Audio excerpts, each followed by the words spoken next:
I want you for a moment to close your eyes and imagine something for me. Imagine that you have your entire life figured out for you. You know exactly who you're going to meet, what you're going to do for your career, every meal you eat, every move you're going to make. It's all predetermined for you. You know exactly what is going to happen. So why would you be scared of the outcome?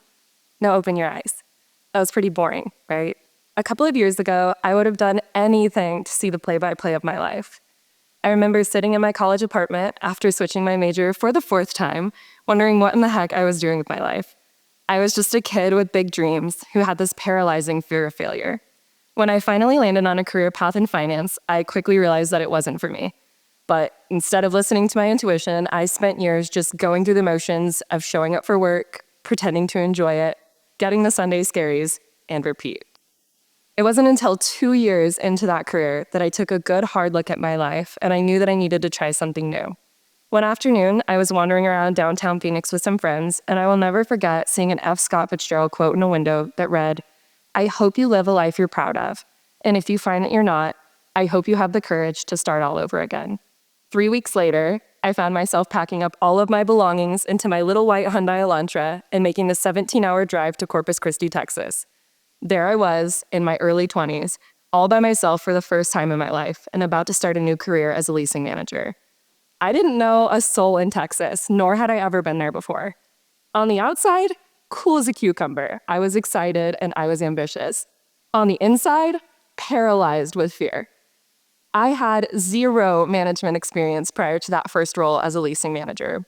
I was still a kid myself, so how in the world was I supposed to gain the respect and loyalty of my team if I was secretly so unsure of myself? I suddenly felt this anxious feeling that I was making a mistake.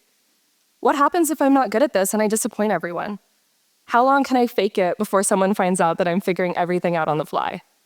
I knew that I was battling with myself internally, but what I didn't know at the time was that I was experiencing the phenomenon known as imposter syndrome. According to a study published in the International Journal of Behavioral Science, about 70% of people will experience imposter syndrome at some point in their lives. You heard me, nearly 7 in 10 individuals.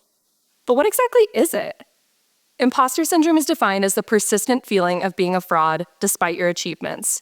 It's that nagging feeling that you're not as talented or worthy as others believe you are. I've become all too familiar with this feeling over the last 4 years of my career. Starting over as a leasing manager after working in finance for several years was a complete shock to my system. I began to experience feelings of self-doubt when I didn't hit my quarterly goals or when my leadership team asked me to do something differently. I was my own worst critic, and I allowed my imposter syndrome to control my day-to-day. I knew I wanted to overcome this sinking feeling, but how? I started by reframing my thinking. I shifted my focus from what wasn't working to what I had been able to accomplish in my role. I started taking notes on my phone when I would achieve something small or received positive feedback from my team, and I referenced it whenever I was feeling down. I also prioritized my mental health by seeking support when I knew that I needed it. I would discuss my fears openly with my leadership team and accepted their feedback with an open mind. Find your village. I cannot express to you how important that is. I am so fortunate that I have made so many friends and peers that hype me back up when I'm feeling down. And I'm not ashamed to admit that I go to therapy when I need a little extra help. And lastly, I decided that I needed to start treating myself with the same kindness and understanding that I would offer a friend. I had to understand that making mistakes and learning from them is a part of growth. I'm a chronic overthinker, and I know that I have perfectionist tendencies. I had to learn to give myself grace in tough situations and realize that I can only control what I can control. I started by practicing positive self-talk in the mirror every morning, and I still keep motivational quotes on my desk at work. I worked so hard that first year with Cardinal to better myself and overcome my fears that it landed me a promotion. And then I landed another one, and another one. And eventually, I found myself moving 7 different times in 4 years with Cardinal Group in my quest for career growth. I know what you're all thinking. Moving 7 times in 4 years is insane, Natasha. Are you okay? And the answer will probably surprise you. I have loved every minute of being on the move the last 4 years. I know that that is unconventional and that might not resonate with everyone here, but hear me out. You learn so much about yourself when you are forced to be alone with yourself. I learned that I am stronger and more resilient than I believe myself to be. I learned that I could figure out how to do hard things, like mounting a TV and building a bed frame. But most importantly, I learned that I wasn't alone in my journey to finding myself. Over the years, I have found a community of like-minded people who share my ambitions, my values, and even my fears. Now, I don't want everyone to start thinking that they have to suddenly move across the country in order to experience growth. There are so many things that you can do from where you're sitting right now that can bolster your career.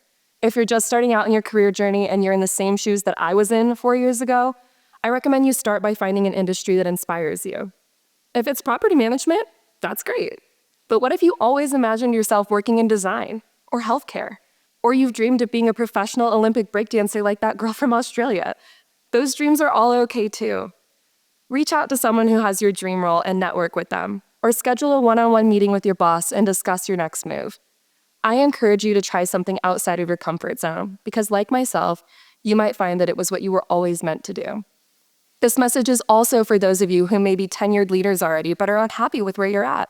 Did you know that the average person changes their career 12 times in their lifetime? You still have time to try that department that's always piqued your interest, or make a jump to a completely different industry. The really cool thing about life is that we get to make choices.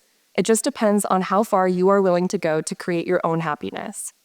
Maybe you're happy in your current role and you're just searching for a way to shake things up. If that's the case, then my advice for you would be to invest more time in your team members' development. You are building our future leaders, and you should take so much pride in that. Studies show that individuals who receive personalized coaching experience a 70% improvement in their overall performance and well-being. So take the time to meet with them, discuss their areas of opportunity, and challenge them to be the best version of themselves. Because who knows? Maybe one day they'll be the ones to fill your shoes. Being in a leadership role has been such a unique and challenging experience for me over the years. I faked my confidence until it became a part of me that I actually believed in. I have had the immense privilege of working in many different markets with team members from all walks of life, and I have learned over time how to adjust my leadership style to the needs of those team members. There's no one-size-fits-all management style. It starts with being a good person. Don't forget that they are humans first and your team members second. I can't tell you the number of times that I worked alone at the front desk and answered phones or given tours because one of my team members needed a break. But I can tell you that your teams will thrive under your leadership if you treat them with respect, if you actively listen to them, and if you show up to work every day with a little more patience than you had the day before. I sometimes look back at that scared kid in her college apartment and I wish that she could see me now.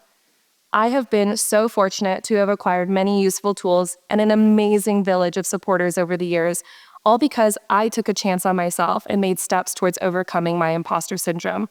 So what are you waiting for? Make that scary move. Challenge yourself to be better and think bigger. Make mistakes, learn from them, and then get back on track towards accomplishing your goals. Take every good opportunity that comes your way, and don't be afraid of failing, because I can promise you that the best things in life are on the other side of your fears. I hope one day you get the chance to look back on your life and be proud of it. And if you find that you're not, I hope you have the courage to start all over again.